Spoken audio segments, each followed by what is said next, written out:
जय जगन्नाथ नमस्कार। आसतु नजर पकईवा आज टॉप न्यूज अपडेट कौन सब रही किंतु ता पूर्व आपण मानक गोटे अनुरोध भिडियोटी संपूर्ण देखि सुचिंतित मतामत दिंतु।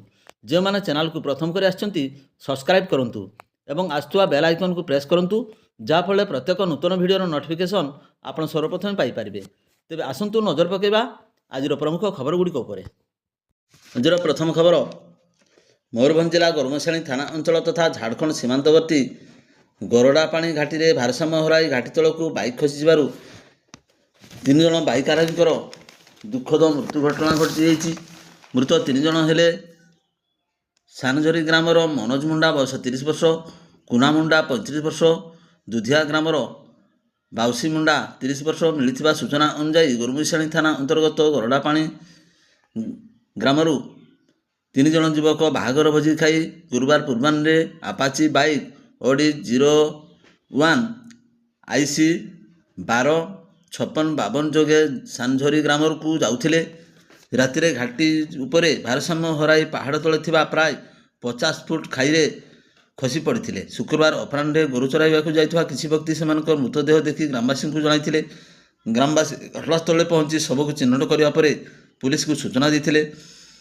पुलिस संध्या बेले घटनास्थल पहुंची राति शवगुड़ी को उद्धार कर व्यवच्छेद रायरंगपुर उपखंड चिकित्सालय को पठाई। एने मनोज मुंडा बापा मालू मुंडा गरमेसार थाना एतला देइछंती। बावनघाटी SDPO वीरेंद्र कुमार सेनापति शनिवार शव व्यवच्छेद करी परिवार वर्ग को हस्तांतरित करछंती। परवर्ती खबर जन्म कला पुआ साजिला अमनिष निर्मम भाव में माँ को बाड़े गला लहुलुहान। निशा खाई आसला आउ काठ फाड़िया अंधा धुनिया बाड़े चलला। यही घटना घटी पप्तिपदा थाना बड़ामपदा ग्राम में। मिली खबर अनुसार गुरुवार राति प्रमिला बेहरा घरे एकुटिया शोता बेले हठात सानपुओ रंजित बेहरा काठ फाड़िया निर्घात बाड़े अश्लील भाषा गालीगोलज करथिला। प्रमिला पार्टी कर पुओ बहु आसी उद्धार करथिले। गुरुतर अवस्था प्रमिला एवं उदला डाक्तखाना चिकित्साधीन अच्छा। परवर्ती खबर राजगंजपुर CHC परिसर में जड़े अजना व्यक्ति मृत होगा घटना स्थानीय अंचल आलोच्य विषय पलटि जाइए। मृत जनक किसी दिन धरी राजगंजपुर अंचल बुलुवा बेले से जड़े मानसिक विकृत व्यक्ति थिबा जनापड़ी। तांकर बयस प्राय 45 वर्ष हेबो बोली कहुछि। पुलिस मृतदेह जबत करने सहित व्यवच्छेद बारिपदा पठाई। राजगंजपुर थाना एक अपमृत्यु मामला रुजु होइछि। परवर्ती खबर बड़साई थाना अधीन अस्तझरण जंगलिया स्थान में चली चरादेशी मद कारखाना पर शुक्रवार अपराह्न चढ़ाऊ कर विपुल परिमाणर महुलपच रंधा मद समेत मद प्रस्तुति व्यवहृत व्यापक सरंजाम जबतपूर्वक नष्ट करिछि अबकारी विभाग। सूचना मुताबक अस्तझरणटारे चरादेशी मद कारखाना चली बाबद खबर पाई मयूरभंज जिला अबकारी अधीक्षक प्रशांत कुमार कंवर निर्देश क्रमे बेतरंडी अबकारी थाना अधिकारी प्रदीप कुमार बेहरा खुंटा एवं उदला अबकारी यूनिट समेत सशस्त्र पुलिस बाहिनी सहायतार सदर बेले मिलित चढ़ाऊ करथिले। चढ़ाऊ समय मद माफिया माने चंपट मारिथिबा बेले घटनास्थल 4700 किलोग्राम महुलपच समेत चोराचालाण निमंते प्रस्तुत कर रखा 380 लिटर रंधा मद जबतपूर्वक नष्ट कराइथिला। एसहित मद प्रस्तुति व्यवहृत व्यापक सरंजाम भांगीरुजी नष्ट कराइछि। एसहित घटनास्थल किसी प्लास्टिक ड्रम आलुमिनियम डेक्ची समेत अन्यान्य सरंजाम जबत कर अबकारी कार्यालय को अणाଯାଇଛି। परवर्ती खबर स्थानीय बारिपदा सदर थाना निचुआपदा ग्रामर उत्तल विधाणी अभियोग क्रमे बाइक धक्कर गुरुतर होता चंपा विधाणी बयस 58 वर्षकर चिकित्साधीन अवस्था स्थानीय बारिपदा मुख्य डाक्तखाना मृत्यु घटता नहीं एक मामला रुजु होइछि। अभियोग अनुसार बुधवार तांको पत्नी बारिपदार चित्रड़ा अभिमुखे चालिक निज घर को फेरुवा बाटरे एक द्रुतगामी ग्लमर बाइक OD 11D 3728 पछपटू धक्का देता। से गुरुतर होगा पर प्रथमे तांको बारमारी डाक्तखाना को आम्बुलेंस जोगे निया किंतु तांको अवस्था संकटापन्न थिबारु तांको बारिपदा मुख्य डाक्तखाना को स्थानांतरित करा जायतिला हैं। चिकित्साधीन अवस्था तांकर मृत्यु घटी। दुर्घटना घटाइथिबा बाइक चालक घटनास्थल फेरार हो जाइछि। पुलिस तदंत जारी रखिछि।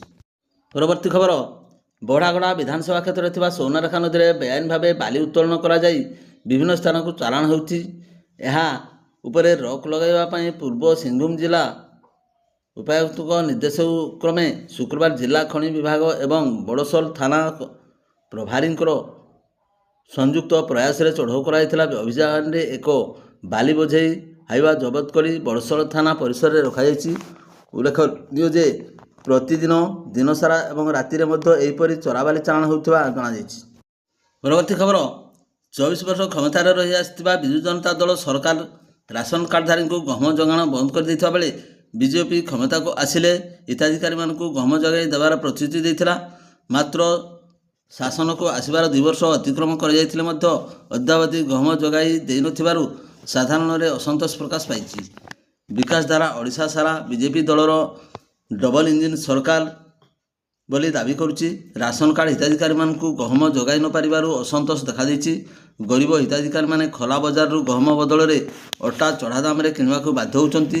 କେବେ ମୋହନ ସରକାର ଗରିବ ଖାଉଟି ରାସନ କାର୍ଡଧାରୀଙ୍କୁ ଗହମ ରିଟେଲ ସେଣ୍ଟର ମାଧ୍ୟମରେ ଯୋଗାଇ ଦେବ ତାହା ସମୟ ହିଁ କହିବ।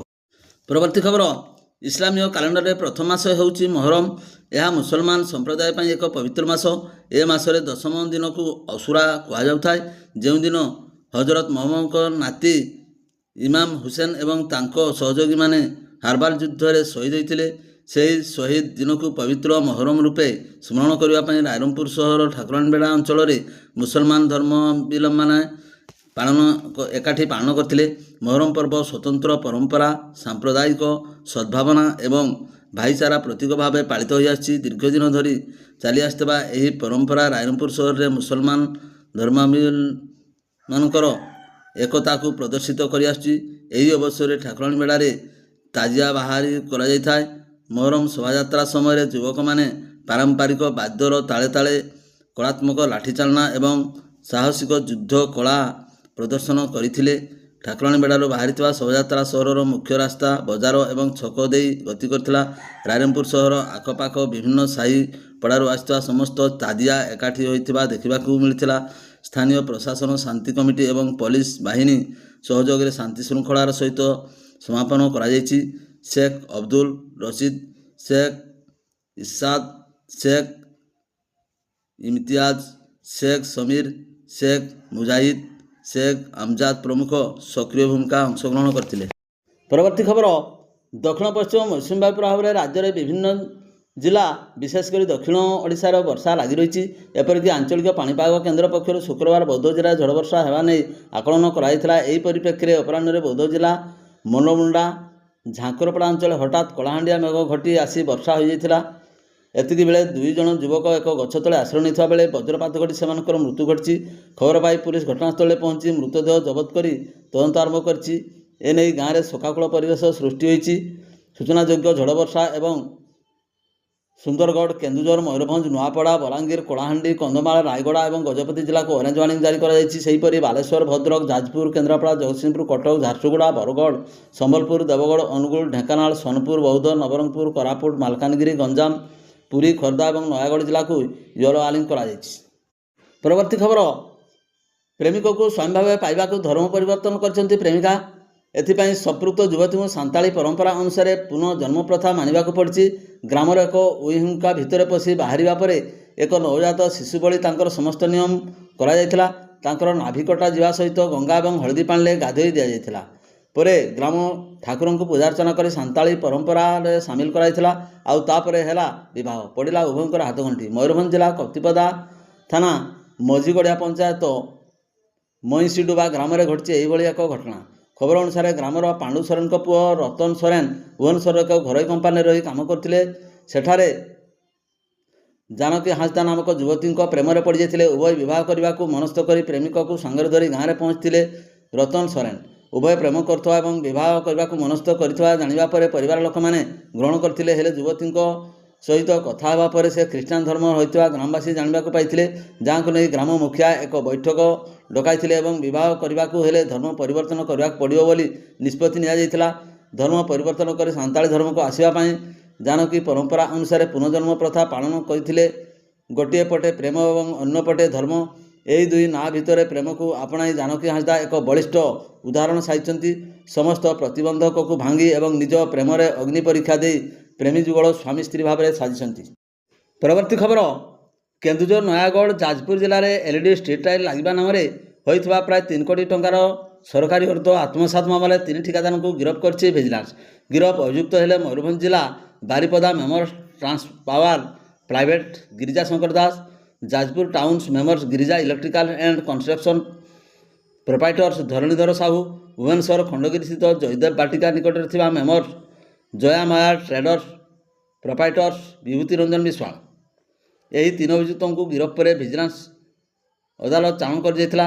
ତେବେ ଜାମିନ ନାମଞ୍ଜୁର ପରେ ସେମାନଙ୍କୁ ବିଚାର ବିଭାଗ ହାଜତକୁ ପଠାଇ ଦିଆଯାଇଛି। ପ୍ରାଥମିକ ତଦନ୍ତ ଅନୁଯାୟୀ 2021ରୁ 2023 ମଧ୍ୟରେ ଉପରୋକ୍ତ 3 ଜିଲ୍ଲାରେ LED ଷ୍ଟ୍ରିଟ୍ ଲାଇଟ୍ ସ୍ଥାପନ ପ୍ରୋଜେକ୍ଟର ପ୍ରାୟ 3 କୋଟି ଟଙ୍କାର ଆତ୍ମସାତ ହୋଇଥିବା ଜଣାପଡ଼ିଛି। ଏହି କାମଗୁଡ଼ିକ ପଞ୍ଚମ ଅର୍ଥ କମିଶନଙ୍କ ଦ୍ୱାରା ପ୍ରଦତ୍ତ ଅନୁଦାନ ଅନୁଯାୟୀ କରାଯାଇଥିଲା। ଉକ୍ତ 3 ଜିଲ୍ଲାରେ ପ୍ରାୟ 1000 କ୍ଲଷ୍ଟର ସ୍ଥାପନ କରାଯାଇଥିଲା। ଏହି ସମସ୍ତ କ୍ଲଷ୍ଟରଗୁଡ଼ିକୁ ବିଶେଷଜ୍ଞ ଦ୍ୱାରା ବୈଷୟିକ ପରୀକ୍ଷା କରାଯାଇଛି। ପ୍ରତ୍ୟେକ କ୍ଲଷ୍ଟରରେ କେତେ ପରିମାଣ ଅର୍ଥ ଆତ୍ମସାତ ଓ କାର୍ଯ୍ୟରେ ଅବହେଳା ହୋଇଛି ତାହା ପ୍ରମାଣ ଯୋଗାଡ଼ କରୁଛି ତଦନ୍ତକାରୀ ଦଳ। ଭିଜିଲାନ୍ସ ବିଭାଗ ଏହି ମାମଲାର କେବଳ ଠିକାଦାର ନୁହନ୍ତି ବରଂ ଏହି ଟଙ୍କା ବଣ୍ଟନ ପ୍ରକ୍ରିୟାରେ କେଉଁ ସରକାରୀ ଅଧିକାରୀ ସମ୍ପୃକ୍ତ ରହିଛି ତାହା ମଧ୍ୟ ଯାଞ୍ଚ କରିଛି। ଏଥିପାଇଁ ସମ୍ପୃକ୍ତ ସମସ୍ତ ଫାଇଲକୁ ଜବତ କରାଯାଇଛି। ଟେଣ୍ଡର ନିୟମାବଳୀରେ ଘୋର ଉଲ୍ଲଂଘନ ହୋଇଥିବା ତଦନ୍ତ ଭିଜିଲାନ୍ସ ଜାଣିବାକୁ ପାଇଛି। ପ୍ରତ୍ୟେକ 10ଟି LED ଲାଇଟ୍ର କ୍ଲଷ୍ଟର ପାଇଁ ଆବଶ୍ୟକ ଗୁରୁତ୍ୱପୂର୍ଣ୍ଣ ସାମଗ୍ରୀ ଆଦି ସ୍ଥାପନ କରାଯାଇ ନାହିଁ। ସବୁ ସାମଗ୍ରୀ ଲାଗିଥିବା ଦର୍ଶାଇ କାଗଜପତ୍ରରେ ମିଥ୍ୟା ବିଲ୍ ଦାଖଲ କରାଯାଇ ସରକାରୀ ପାଣ୍ଠି ଆତ୍ମସାତ କରାଯାଇଥିବା ଭିଜିଲାନ୍ସ ହାତରେ ପ୍ରମାଣ ମିଳିଛି। ଆଗାମୀ ଦିନରେ ଗିରଫ ସଂଖ୍ୟା ବଢ଼ିବ ବୋଲି ଜଣାଯାଇଛି। ଭିଡ଼ିଓଟିକୁ ଶେଷ ପର୍ଯ୍ୟନ୍ତ ଦେଖିଥିବାରୁ ଆପଣଙ୍କୁ ଅଶେଷ ଅଶେଷ ଧନ୍ୟବାଦ।